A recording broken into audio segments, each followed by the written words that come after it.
Eu tenho para dizer, é assim maravilhoso, porque Deus, nós estamos aqui porque Deus nos livrou de uma morte muito terrível ontem.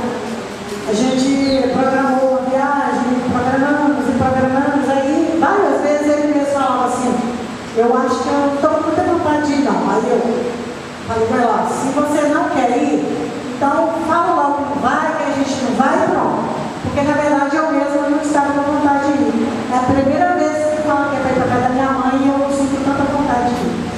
Eu até falei que eu não ia. Eu falei, vai você, eu vou ficar, porque nós fomos convidados pela minha sobrinha, que estava indo. Aí acabou que o meu irmão deu de ir, levar as 3 crianças dele, aí ele falou, então vamos no nosso carro, aí vai 2 carros, é melhor que levar as crianças. Como eu não estava fazendo nada, porque eu ia trabalhar, porque você também não estava querendo ir. Mas eu não estava sentindo vontade, como eu sempre falei, é para ir, eu já vou lá. Mas aí ele acabou resolvendo e a gente foi. Botei as 3 crianças do meu irmão no carro, as crianças atrás, nós 2, e o meu irmão e os 3 no outro carro atrás.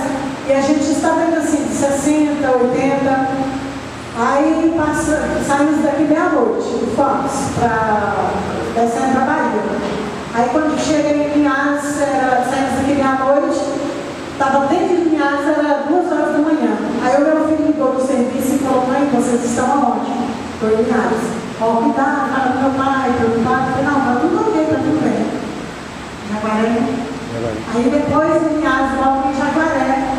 E aí nesse meio, que não foi tão longe assim, eu sabia no momento que veio um farol tão forte assim para cima da gente, e ele estava mais de encostamento, andando mais, porque tinha muita carreta passando. Naquele momento, Deus é tão maravilhoso que Ele não permitiu que tivesse carreta, outros carros passando, senão ia passar em cima de nós, nós ia estar tudo amassadinho ali no chão. E ele veio para cima assim, quando eu pus a mão na cabeça que eu gritei, Flávio, só ficou no Flávio, não deu para terminar de falar Flávio.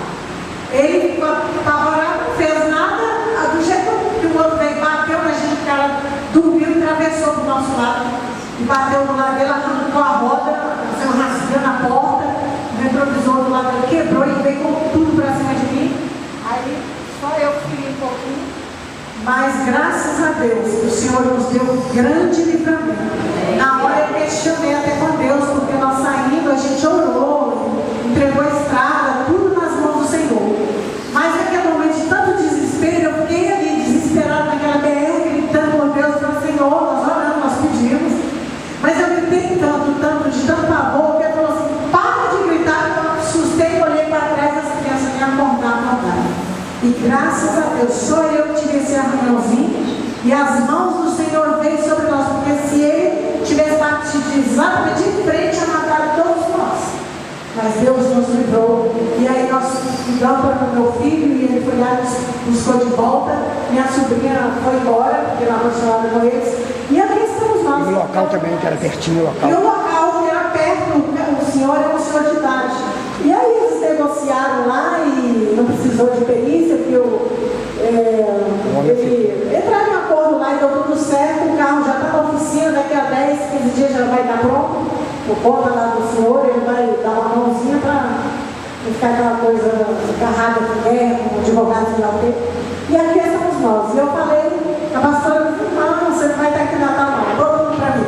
Ah, nós vamos passar Natal, o que nós vamos fazer? Não estou aqui, mas estou aqui. Deus queria que a gente estivesse aqui. E então eu louvo muito a Deus, mas quando cantamos o louvor Não Temerei, eu não tive como conter e chorei muito que eu vi as mãos do Senhor e não devemos temer. Quando vier qualquer vendaval, não devemos temer.